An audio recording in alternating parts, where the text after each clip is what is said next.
Hello everyone, here again comes Saurav Kumar, and now I'll be explaining you computer architecture, in which I have already talked about instructions, softwares, programs and system softwares, and we have already seen that what has to be taken in account, how the instructions moves from one computer within a computer.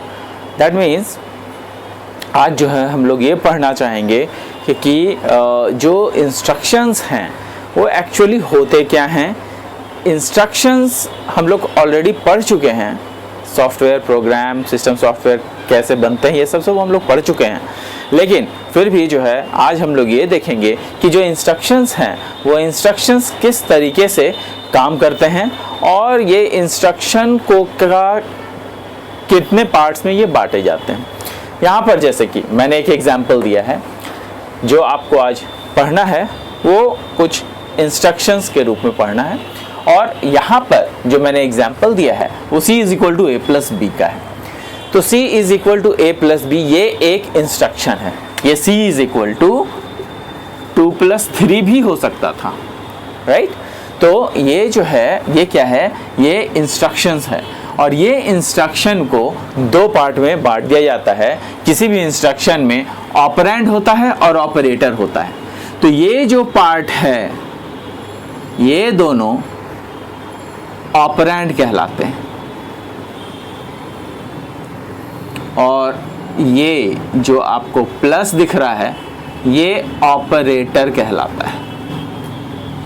क्या कहलाता है? Operator.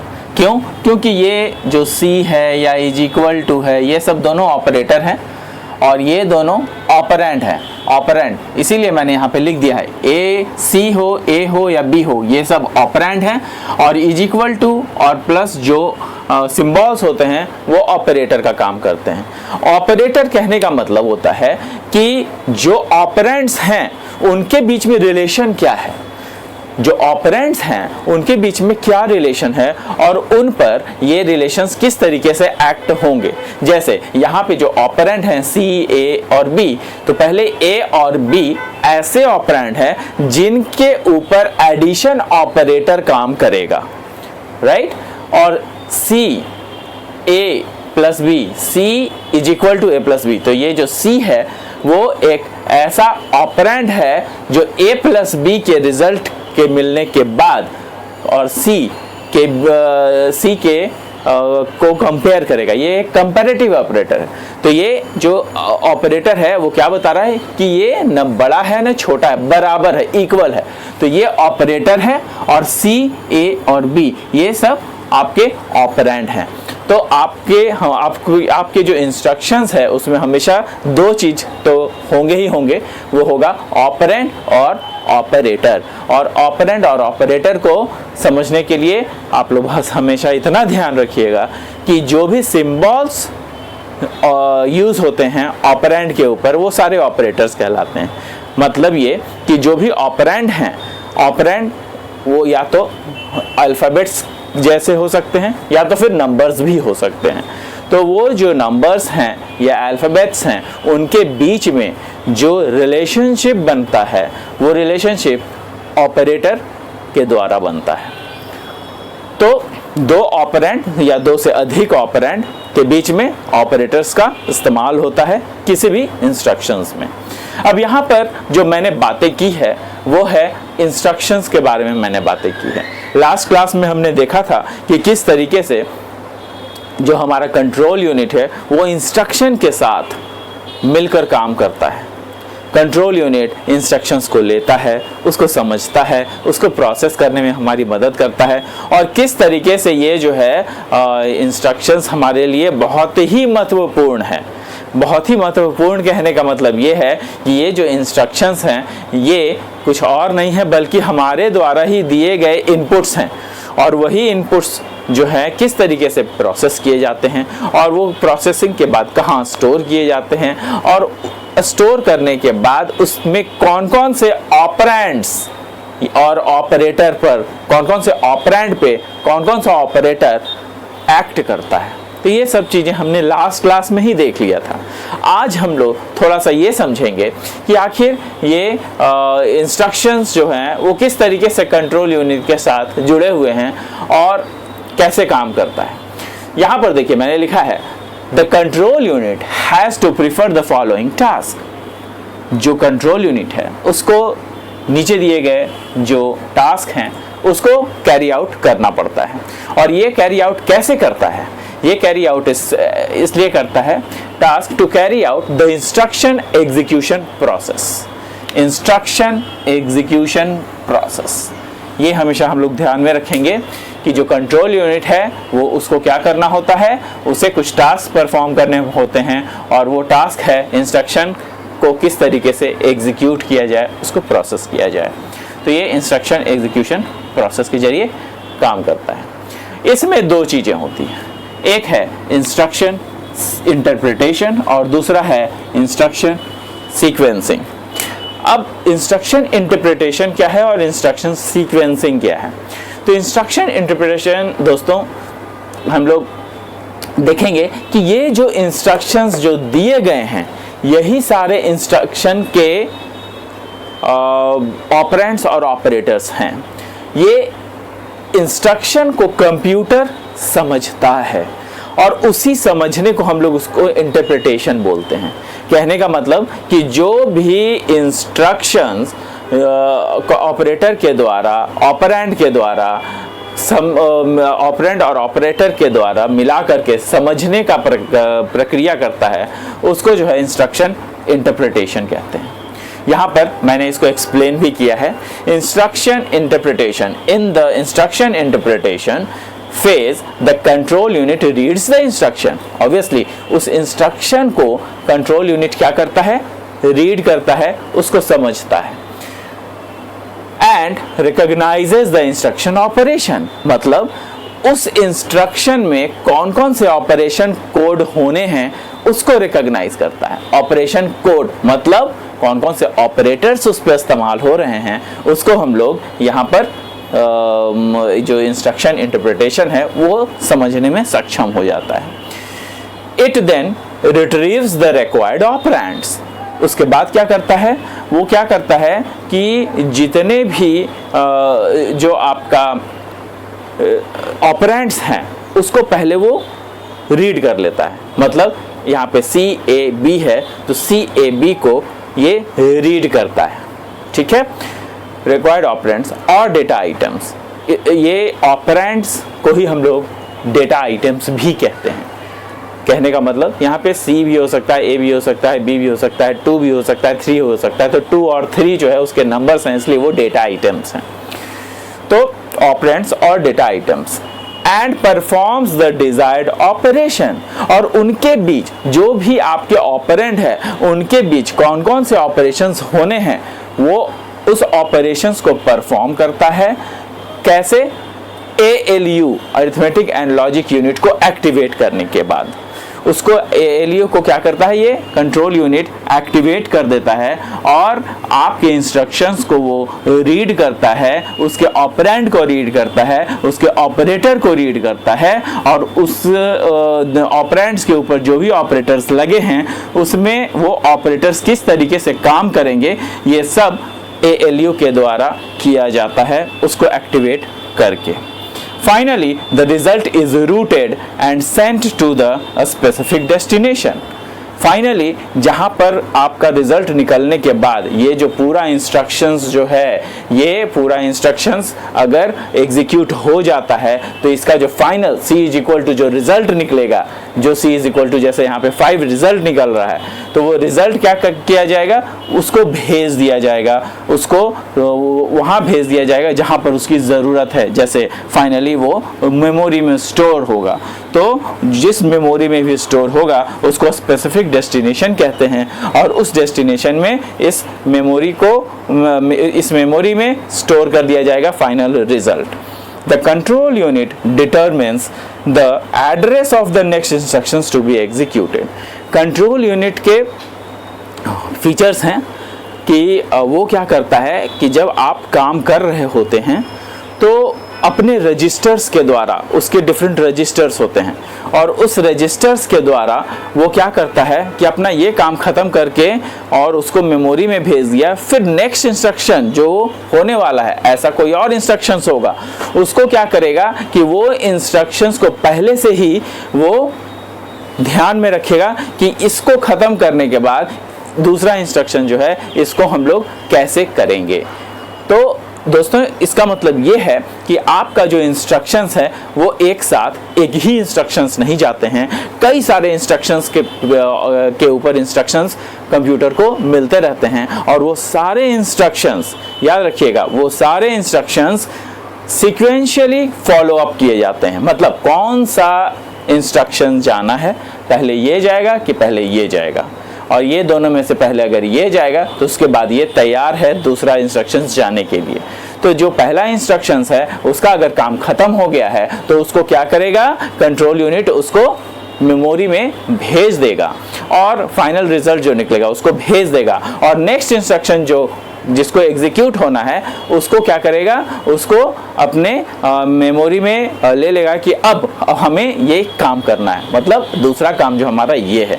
इसके बाद ऐसे ऐसे कई सारे instructions आते चले जाते हैं, और उस इंस्ट्रक्शंस को हम लोग जो है इंस्ट्रक्शन वो सारे इंस्ट्रक्शंस जिसको समझने में कंट्रोल यूनिट सहायक होता है या कंट्रोल यूनिट के जरिए अरिथमेटिक और लॉजिक यूनिट समझ पाता है, उसको हम लोग इंस्ट्रक्शन इंटरप्रिटेशन कहते हैं। तो मुझे लगता है कि इंस्ट्रक्शन इंटरप्रिटेशन आपको समझ में आ गया होगा। अब हम लोग बढ़ेंगे इंस्ट्रक्शन सीक्वेंसिंग के तरफ। तो आप लोग if you want you can take the screenshots।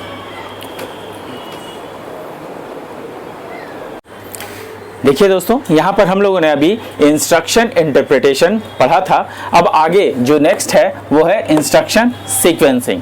और ये इंस्ट्रक्शन सीक्वेंसिंग है क्या? इंस्ट्रक्शन सीक्वेंसिंग में क्या होता है कि हमारा जो डिफरेंट इंस्ट्रक्शंस है उसको लाइन अप किया जाता है। पहला कौन सा इंस्ट्रक्शन जाएगा, दूसरा कौन सा इंस्ट्रक्शन जाएगा, तीसरा कौन सा इंस्ट्रक्शन जाएगा, तो उसको जो है हम लोग इंस्ट्रक्शन सीक्वेंसिंग कहते हैं।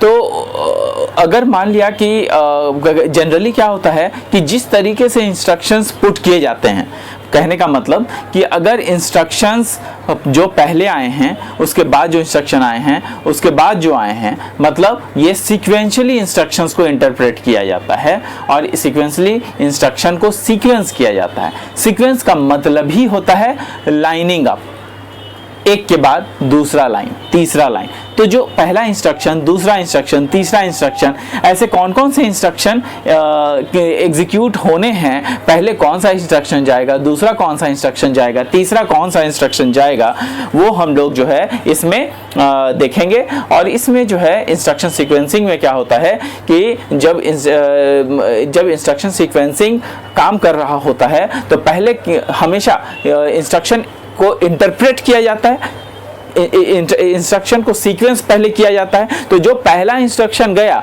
उसके बाद उसको इंस्ट्रक्शन इंटरप्रिटेशन उसको रीड करता है, उसके बाद दूसरा इंस्ट्रक्शन, तो ये जो दूसरा इंस्ट्रक्शन जाता है वो फिर इंस्ट्रक्शन सीक्वेंसिंग के द्वारा जाता है, और उसके बाद उसको जो है इंस्ट्रक्शन इंटरप्रेट दूसरे इंस्ट्रक्शन को रीड करता है।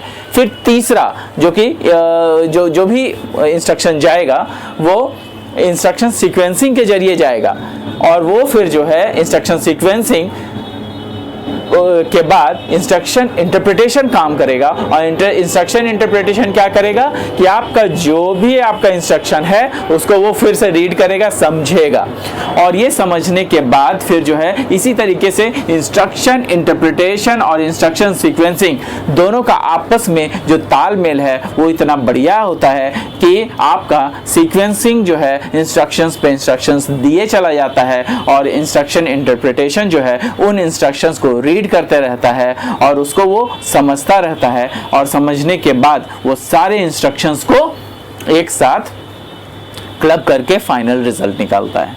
तो दोस्तों यहाँ पर ये देखिए कि इंस्ट्रक्शन सीक्वेंसिंग में मैंने क्या लिखा है।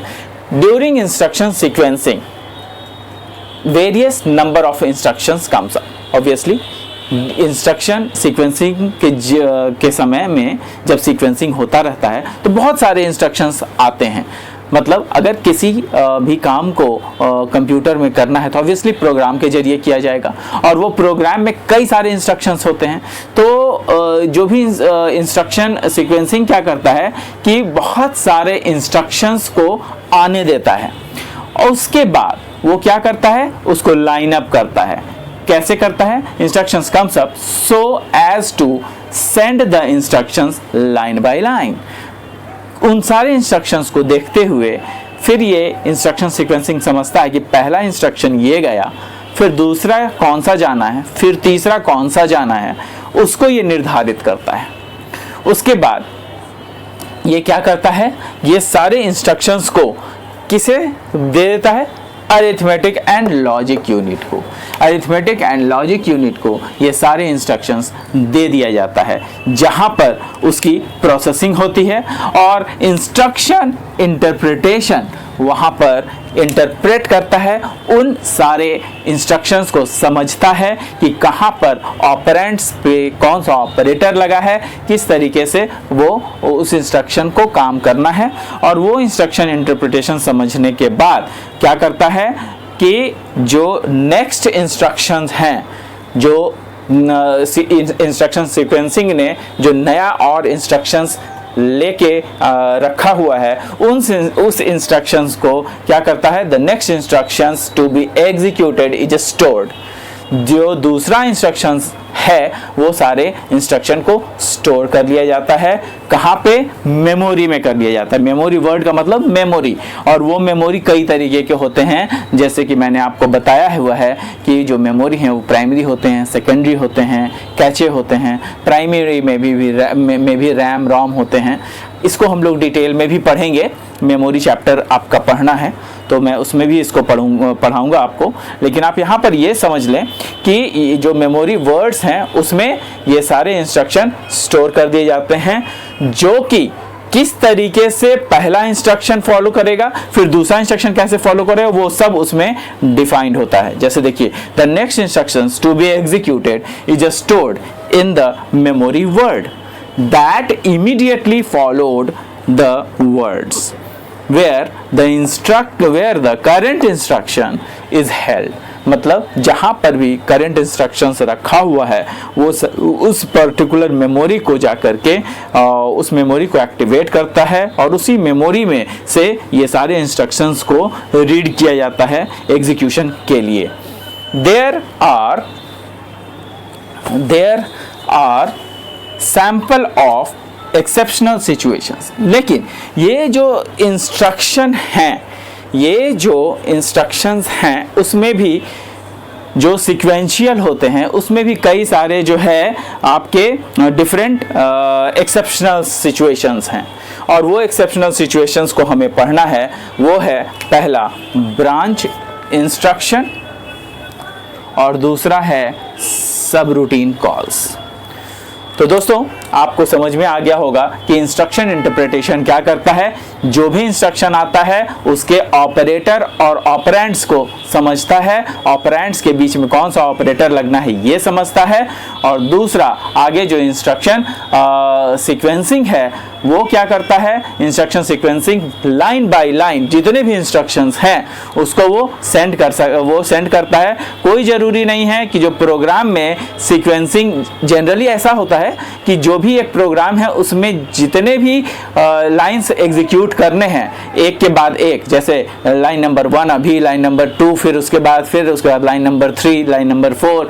तो इस तरीके से इंस्ट्रक्शन सीक्वेंसिंग जनरली सीक्वेंसिंग होता है, लेकिन सीक्वेंशियल मैनर में ही सीक्वेंसिंग होता है। लेकिन कई बार ऐसे भी कंडीशंस आते हैं जिसमें कि ऐसे जो इंस्ट्रक्शंस हैं वो 5वां इंस्ट्रक्शंस पहले ले लिया जाता है, 10वां इंस्ट्रक्शन पहले ले लिया जाता है, और जो दूसरा तीसरा इंस्ट्रक्शंस है वो बाद में एग्जीक्यूट होता है। वो depending upon the program conditions है। प्रोग्राम हमने कैसा बनाया है उसके कंडीशन पे डिपेंड करता है कि हमारा जो इंस्ट्रक्शन सीक्वेंसिंग है वो कैसे काम करेगा।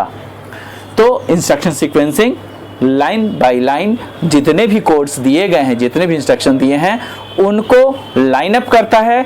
इंस्ट्रक्शन इंटरप्रिटेशन उन दिए हुए सारे लाइंस को, जो उन दिए हुए सारे इंस्ट्रक्शंस को अंडरस्टैंड करता है, कौन ऑपरेंड के साथ कौन सा ऑपरेटर लगा है ये अंडरस्टैंड करता है, और फाइनली एग्जीक्यूट करता है, ताकि हम लोग अपने